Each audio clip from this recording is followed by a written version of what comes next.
Hello and welcome to the Daily Brown Bag. Today we're going to be talking about social media and SEO. I'm Chad Hill and I'm joined by Adam Stetzer. Hey, good morning, Chad. Welcome to the Brown Bag. Talking about social media, we're particularly covering this story in Forbes by Jason Demers, and he recently published this very interesting, Chad, what he believes are the three pillars of SEO. 1, quality content, 2, inbound links or backlinks, and 3, social media. So probably the first two, not particularly surprising given the amount of coverage we've had on content marketing over the last few years. And that is, you need to create, publish, and promote excellent content. If anyone's not hearing that message for SEO in 2014, they're pretty much hiding under a rock. But the latter part is really tricky. You got to promote that content. You got to get it out there. You got to get it found. And that's where the third pillar talked about in this Forbes article comes in. Social media can be very, very helpful here. And we agree with Jason on this.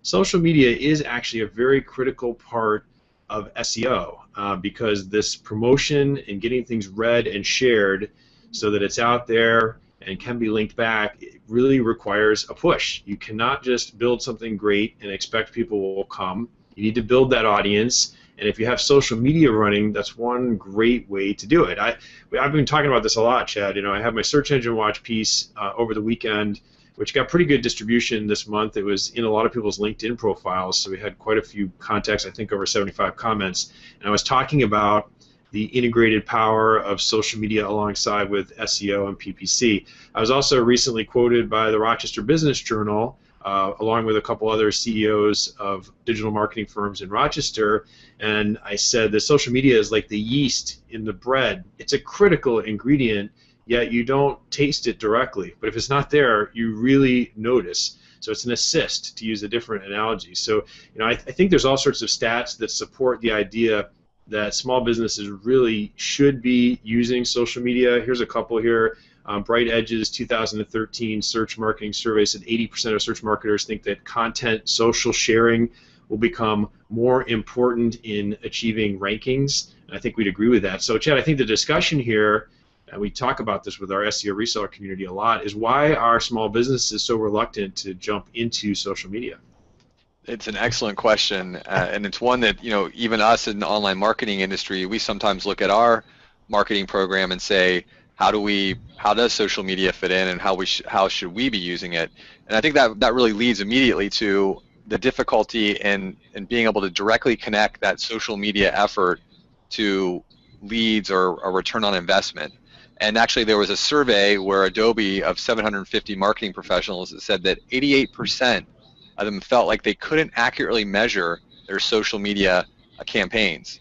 Also, another group said over 50% of them said that social media ROI and calculating it is one of their biggest frustrations. So, you know, those are direct correlation there. Hard to measure, hard to explain to your executives. You know, obviously, Adam, we're going to have people that are slow to adopt. The second one, though, is that it takes a lot of resources. So while everyone thinks that social media is free, I always love that, right? It's SEO is the free search or unpaid search.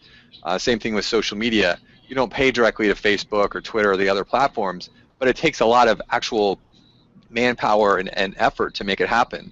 So you put those two together, a lot of effort, hard to measure. You've got a recipe there for probably an underinvestment or under-resourcing on it.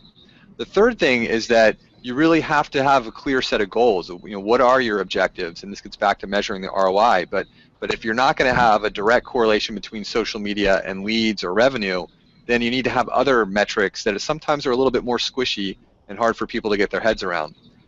Which then, of course, leads into the fact that you can't just have there's not a one recipe for all businesses type of approach.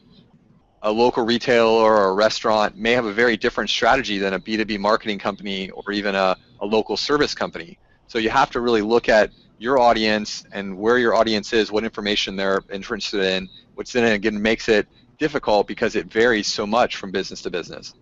And of course, the final point here is that, you know, social media, you really do need to, it's hard because a lot like SEO, you need to integrate it with all aspects of your business. So you're going to have a great social media strategy and results when not just the marketing department is doing the social media, but when actually all of your team and all of your customers are involved in promoting the message, because at the end of the day, you're going to have that multiplier effect of not just the company's resources, but all of your individual employees and customers. When they're talking about the company, it expands the reach of your program. So it's just kind of hard, Adam, and we know that hard things often get sort of pushed aside on the desk, right? Right, yeah. The small business owner is looking for the quick win. We know they're stretched thin and their budgets are tight and they don't have a lot of room for missteps, but I think you can't turn around without hearing another story about social media success on the one hand, and these stats certainly support that everyone is driving in a more social direction, even when it comes to SEO and using social as the assist to promote your content marketing. Yet on the flip side, there's frustrations about showing the return on investment. So this is an interesting one. I'm sure it'll evolve more in 2014, Chad, and I think it tells us, you and I have some work to do. We need to get some measures to try to show engagement and try to dress this up the same way we do with email marketing, which you can really demonstrate. Here's the value, even if it didn't bring the lead. I know they opened that email, it got someone to read something. It seems like we could probably develop something similar in social, and maybe that's the answer. Well, those are our thoughts for the Brown Bag for today. We're glad you joined us. We hope you'll leave a comment, and we, more than that, hope you'll subscribe and come back tomorrow.